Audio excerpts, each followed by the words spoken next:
Are you looking to get into Commander? There has never been a better time to start. Outlaws at Thunder Junction is bringing brand new commanders with familiar faces, and the opportunity to start with something that'll last you a long time is definitely there. So let's look at my top 7 commanders from Outlaws at Thunder Junction. Let me know which one you would play. Gotta have an honorable mention, so here's mine. Annie Flash, the veteran. If you like the card Sun Titan, this is Sun Titan in the command zone. With upside, you can flash her into block, so people will be scared to bring the heat. When you go attacking, you get to exile cards from your library, and you can play them. That's really awesome, and not your typical Naya color commander. Alright, at number 7, we've got Vraska the Silencer. 3 mana 3/3 with Death Touch, that's all well and good. But whenever a non-token creature your opponent controls dies, you can pay 1, bring it back as a treasure token. So you get all the ETBs that your opponents are trying to get, and although they got them already, they're not going to feel so bad that you get it as well. Except that you can chain the treasure tokens as your opponent's creatures die. Playing with other people's graveyard is a great time. At number 6, we've got Vile Smasher, Gleeful Grenadier. Whenever another outlaw enters the battlefield under your control, Vile Smasher deals 1 damage to target opponent. This is a World Gorger combo deck. So you get another outlaw on the battlefield. You get World Gorger Dragon in your graveyard. You fire off an Animate Dead, and the loop of blinking World Gorger Dragon and all your permanents will lead to all your opponents losing the game. So if you like aggressive black-red decks with a combo finish, this will be the deck for you. At number 5, we have Rakdos the Muscle. Every time this guy shows up, people want to build, and you can see why. You've got a sacrifice outlet in the command zone, and you get to steal cards from your opponent's libraries. That is awesome. This is especially effective when you're building a deck from scratch for maybe the first or second time. Your deck will scale with the power level of the table, you'll have great cards to play, and you have a 6/5 flying trampler if all else fails. At number 4, we've got the Gitrog, Ravenous Ride, a frog horror mount. Surprisingly, this card's giving Mean Girl vibes. It very much has, shut up loser, we're going shopping. You crew up the Gitrog, you get him for damage, you sacrifice that creature, draw a bunch of cards, put a bunch of lands into play. And nobody knows why you didn't attack with Maverin and Galta, but you did draw 18 cards, so can't be all bad, right? At number 3, we've got Kellen the Kid, a flying lifelink, human fairy rogue, and provided you can cast spells from elsewhere, you get to put permanents onto the battlefield, or cast permanents and put them onto the battlefield. So we've got a Bant permanents deck. I'm sure this could be enchantments. I'm sure this could be artifacts. It definitely can be creatures. We'll have to see how it plays out, but there's just so many options, and I think this deck actually could be really powerful. At number 2, I've got Obeka, Splitter of Seconds. How many upkeeps do you want on your turn? 5, 6, 7, 8? It doesn't really matter. Whether you're playing with the Monarch, you're playing with suspend counters, or you're venturing into the Undercity, you're going to absolutely dominate the game just before your second main phase begins. I absolutely love this card. And finally, at number 1, what's going to be one of the most popular commanders of all time? We've got Loot, the key to everything, which is totally true. Doesn't matter what game you're playing, all you want is that sweet, sweet loot. This little guy, you get to your upkeep, you exile the top X cards of your library, or X is the number of card types among non-land permanents you control. So we've got creatures, artifacts, enchantments, planeswalkers, and battles. So depending on how you want to build this deck, you might end up with 4 or 5 cards exiled every upkeep. Do you want more upkeeps? You can probably do that too. The efficiency key here will be getting cards that are multiple types. So think Bident of Thassa, an artifact enchantment, or Eidolon and Blossoms, an enchantment creature. There's going to be lots of option here, but people are going to pick it just because he's such a little cutie. Anyway, there's my top 7. Which would you build? What did I miss? Let me know in the comments. Have a great day. Let's do the top 5 white cards coming from Outlaws Thunder Junction. Your commander deck will thank you. So watch out for these cards when you go to pre-release. First up, we've got Rustler Rampage, an instant speed combat trick. Spree's giving us an access to so many more 1-drops in our decks. And the fact that you can untap all your creatures, or maybe all of someone else's creatures to really cause some chaos, is amazing. And never forget the power of Double Strike. Next up, we've got Requisition Raid. Again, a spell with Spree. There are going to be tons of scenarios where you fire off for a white and 3 more. It's not just 1 +1/+1 counter, it's 1 on each creature target player controls. So I guess you'll have to watch out for deflecting SWAT, but 2 mana to pump your whole team is amazing. And if you get up to 4 mana, you're taking out a lot of stuff on the board. Okay, next up we've got Fortune, Loyal Steed. It enters and you scry 2. But what's really good is if you've saddled it, you get to blink Fortune and whatever creature saddled it. That is so much value. I really don't think that this is its own commander deck, but I can see this going in a lot of commander decks just for straight value. Imagine you play a Dockside Extortionist. You put it on top of Fortune, you go to combat, you deal some damage, you blink them both, you scry 2, you make a ton more treasures. Imagine you play Dockside Extortionist, saddle up Fortune with that Dockside, go to combat, get in for damage, and blink both Fortune and Dockside to make a ton more treasures and scry 2 more. That is the kind of value I'm looking for. Alright, the next card we've got is Aven Interrupter. We've got a flash flying 2/2. That's all well and good. When it enters play, you get to exile a spell. And it becomes plotted, which means they don't even get it till their next turn. And spells your opponents cast from graveyards or from exile cost 2 more to cast. That's not just the spell you exiled and plotted. That's all spells. This is going to throw an absolute wrench in someone's combo turn. You're going to just absolutely hate on graveyard decks. And all those decks that do impulse draw to gain massive advantage, they're not going to be able to play. This is a great card for white. And finally, we've got High Noon. Rule of Law costs 3 mana. This is Rule of Law with upside. Now, notably, you have to play it in a white-red deck if you're in Commander because of the identity of the card. But Tymna Tana is a white-red deck with black and green. Ardent Tana is also a white-red deck with some green as well. This card is really solid. I know it's not going to see play in every deck. Frankly, lots of people don't like Rule of Law. But if you are building some sort of stacks deck, it's High Noon somewhere. You knew it was coming. 5 blue cards to look out for from Outlaws at Thunder Junction. First off, we have Shifting Grift, a spree card. So for 4 mana, you can swap control of 2 creatures. For 3 mana, you can swap control of 2 artifacts. For 3 mana, you can also swap control of 2 enchantments.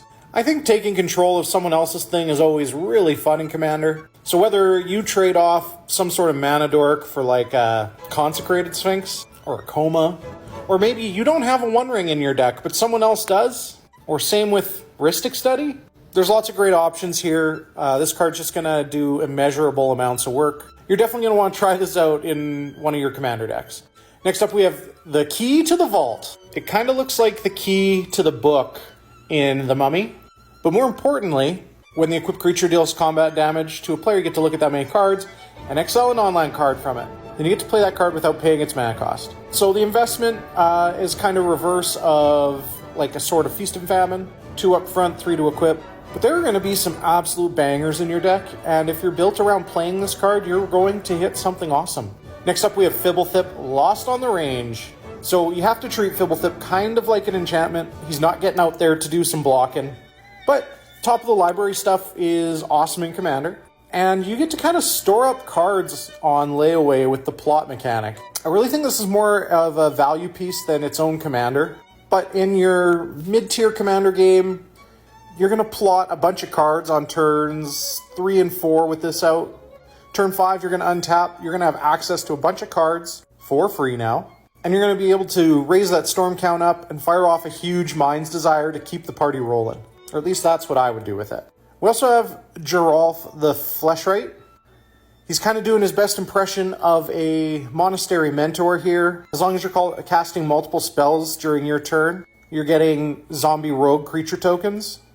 And those tokens get permanently bigger as they enter. The bigger they are, the later they come in your spell chain.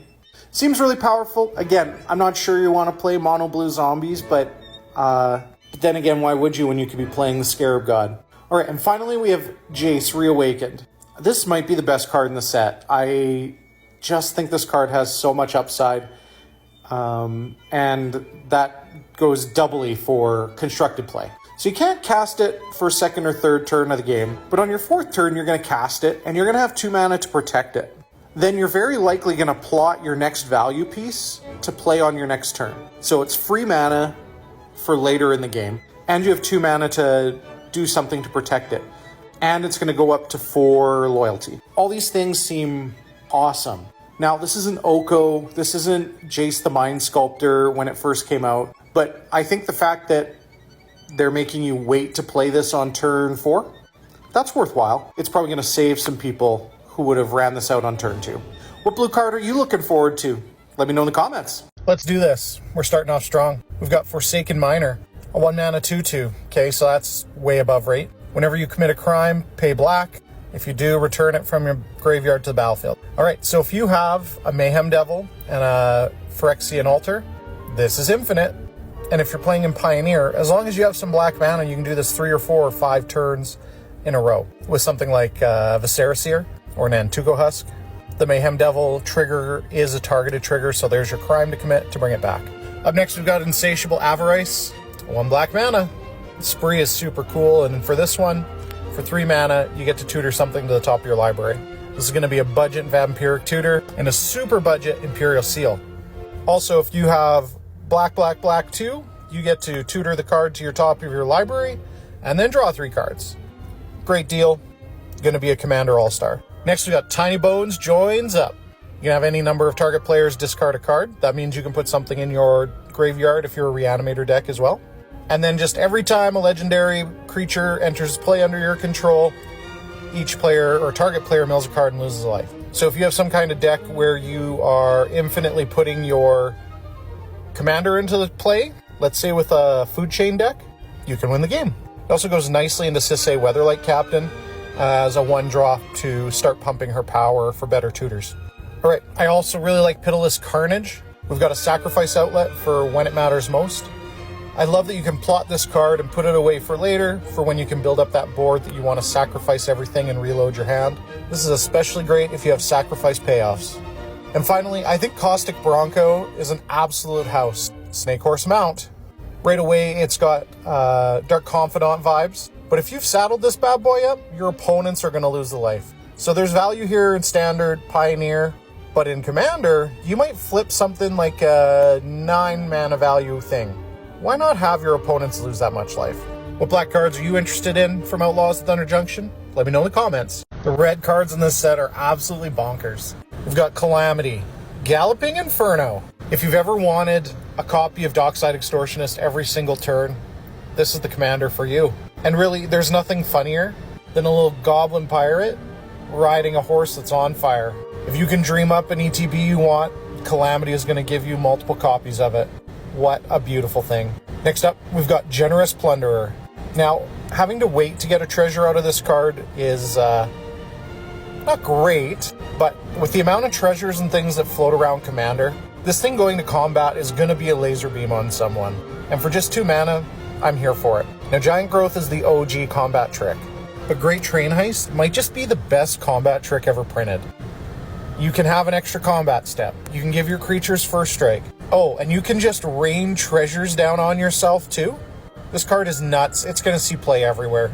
You might not own a Deflecting Swat, but you're going to be able to own something that does a pretty good impression. To imagine that they're printing this at Uncommon now is absolutely wild. I love the spree mechanic. All right, and finally we've got Memory Vessel. Now, obviously this is a nod to Memory Jar. And just to give you an idea of how good Memory Jar was, it was emergency banned before the set even came out back in the day. Now, this is definitely not as good as Memory Vessel, but when your red deck is looking for extra cards, and you know someone's tutored for something awesome, you give yourself a chance to shut someone down and look at 7 cards when you feel like it's time. People see Activate like a sorcery. People see other people get to play their cards too, which was really the big deal with Memory Jar back in the day. I think this card's an absolute house. I would not be surprised if people are talking about it as one of the best combo pieces out there for the next couple of years. What are your best 5 red cards from Outlaws at Thunder Junction? These cards will not disappoint. Up first, we got Bristlet Bill, Spinesower. The Cactus people are real on Thunder Junction. Landfall, get a +1/+1 counter, and for 5 mana, double the number of counters on each creature you control. Awesome. I know you have a +1/+1 counter deck. It's definitely green, and it definitely needs this card. How about some more +1/+1 counter value? Goldvein Hydra. Vigilance, Trample, Haste. Awesome. Oh, and when it dies, you get back a bunch of treasure. Think of the token power this card has. I really like Smuggler's Surprise. These spree cards just keep giving and giving. 3 mana draw 2s are always fun. Your big creatures are safe. Oh, and for 6 mana, you can just drop 2 creatures on the battlefield. I didn't know we were getting better Tooth and Nail Entwined. Free Strider Lookout's pretty cool. It says Human Rogue, but it's got reach, so I think it should be an archer as well. But oh well. Commit a crime, look at 5 cards, put a land onto the battlefield. This triggers only once each turn. I don't like that sentence. I get why it's there, though. There's a lot of cards in Magic's history that are like, 0, target something something does something something. Could you imagine putting all the lands from your deck onto the battlefield? It's probably safe that it's like that. This card has tons of value. It's going to see some play. And finally, we've got Rise of the Varmints. You're not going to cast this card. You're going to plot this card. And then you're going to recover your board, because inevitably someone's going to board wipe. It's Commander. And you're going to be one of the first ones out with creatures again. This card's great. I can't wait to see all the Varmint tokens on the battlefield. What are your best green cards for Outlaws at Thunder Junction? Let me know in the comments.